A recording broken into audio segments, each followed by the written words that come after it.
So it begins. Hey, what's going on, people? There's been so much news of late, it's been incredible. We're getting a Mario movie from the creators of Despicable Me, but I feel that it'll have a completely different vibe from those movies, as well as style of animation, and here's just hoping that it looks as good as the cutscenes we've had in Super Mario Odyssey, which are freaking awesome. Nintendo have confirmed that they'll be supporting the Switch for longer than the average console cycle of 5 to 6 years, which I think was obvious, but it still fills me with joy, and it might be something I'll go into more detail at a later date.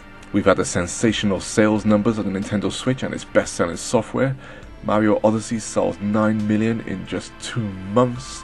And Xenoblade 2 sells 1 million in 1 month, plus all the other games and hardware like the SNES Mini selling exceptional numbers. Change is coming, people, can you feel it? Can you feel it? Can you feel it? Kaz Hirai steps down as Sony's boss, and I'm not going to hate on this guy too much now. Ignoring his some of his failings, or at least the things he had to deal with. Kaz has been there since the PlayStation hit the scene. For him, pulling Sony out of the dirt after the poor profit that the PS3 made, I think we should salute his efforts, as the PS4 is a success. Thanks mostly to Microsoft messing up with the Xbox One at launch, and Sony taking full advantage of that. But that's business, and it worked well. But like I said, tons of news, but it's the news once again from Nintendo confirming to us that the Nintendo Switch Online subscription service is now scheduled for release, or perhaps activation is the right word, scheduled for activation in September this year. So I guess this is it, huh? And we can all feel it. It's so quiet. It's the deep breath before the plunge. This will be the moment where online multiplayer will no longer be free on home consoles, and for me, it's a bitter pill to swallow. So how did we get here, huh? Why did we decide that this is what we wanted from our home consoles? That we're happy to pay additional fees in order to play over the internet on our consoles. Naturally for me, I always blame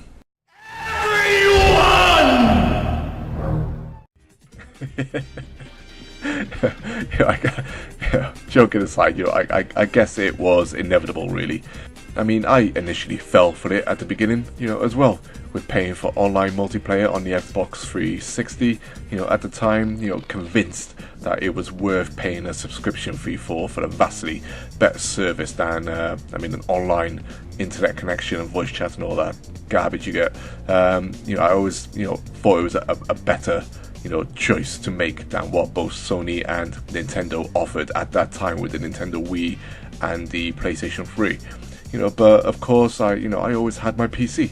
An open platform where, unless you need to be subscribed to, say, an MMO or style of game or something, developers held up their own servers and we paid for the software at launch. This is how the world has always worked, right? We paid for the consoles, the platforms to play these games on. We paid for the games, many of them at premium prices, because we believed that the premium price would deliver us a premium product, at least with some companies. Then we continue to pay our ISP holders for our internet connections. But now it seems we'll have to pay even more in order to play those games online through these consoles, but hey, this is what the general populace wanted, right? This is what we wanted. We were convinced that we were paying additional premium, we'd get premium services, the likes of what Xbox Live and PlayStation Network are trying to push on us. I always ask myself, if multiplayer was still free on these platforms, how many people would sign up to these subscription services? For the same price that they're charging now, content with the games on offer each month, telling themselves that it's worth £50 a year or whatever the charges are. A part of me feels that those subscription numbers would be a lot lower, but hey, I guess they know this. I guess they know this, which is another reason why multiplayer has been trapped behind this new paywall. at least from Sony and Microsoft's side, as their first-party catalog history isn't nowhere near as ripe and abundant as what Nintendo has to offer. After cancelling my Xbox Live account back in the Xbox 360 era, I vowed to myself never to pay for online multiplayer again. But I could still see it was all a sham. Another way for these companies to take every penny they can from us. Mostly out of greed. That's how it always feels, right? But of course, Sony joined this new trend of locking multiplayer behind a paywall because Xbox Live had shown that people were willing to pay for it. I foolishly again signed up to PSN in the first few months that I owned my PS4 a few years back. I slapped myself immediately, and I haven't been signed back up since. My foot firmly stamped into the ground, saying that there is no way in hell I'm going to do this again, because it's an absolute rip-off, I feel. And thanks to the big N, I was more than content to play their glorious games online for free.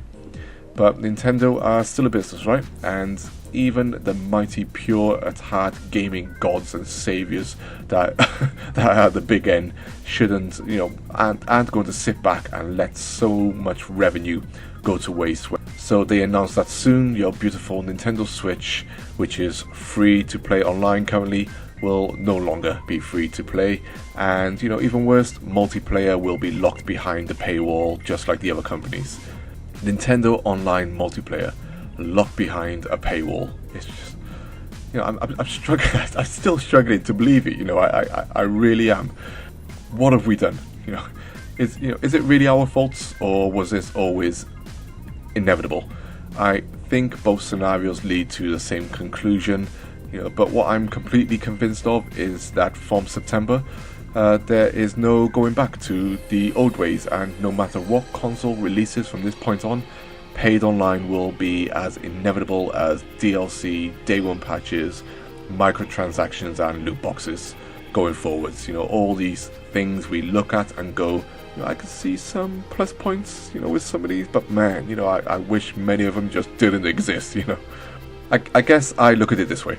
I knew Nintendo would be the last ones to do this, but it's still horrible that they are. And another thing about Nintendo now having such subscription services is that if they make it enticing enough, which I'm sure they will, we'll all, not bat an eyelid to play Nintendo games online, even if it does mean paying. But what my greatest fear is as a Nintendo fan? How much I'll let them take off me before I say, okay, this is getting out of hand now. And then looking at my games collection and all the amiibos I got and everything else Nintendo related, many things I've already got out of hand. Because not being able to play Nintendo games online after all the online Nintendo games we've had, crom. The big N has its claws in our backs even more now, and this I fear will be both good and bad. They could launch that service in September, with We Speak 2, which, attaches to your phone or something using the Switch Online app. Oh God, I'd really be like, man, forget that shit. But then they dropped the new Smash Bros. Or Mario Kart 9 or something like that. Both games, looking utterly sexual, and we'll be like, shit, sign me the fuck up. Oh God. There's been some moments in this industry that have, cut to the core of me as a gamer. Just to think of a few, the day, Sega quick consoles and went for third party. The day the GameCube turned out to be, for me, the last console purely dedicated to nothing but video games. And what I mean by that is that it didn't have any optical drive to play DVDs, the base GameCube, and didn't push anything, extra multimedia. Another day was the day Iwata left this world to sit with Odin within Valhalla. And the next moment is going to be where online multiplayer will be forever behind a paywall on consoles. So, what do we fight for now? I guess it's to ensure that these companies offer damn good services and software that make this additional cost worthwhile. Anyway, I've waffled on enough here. What are all your thoughts, people? As always, thanks for listening, and I look forward to your comments below as always. Peace.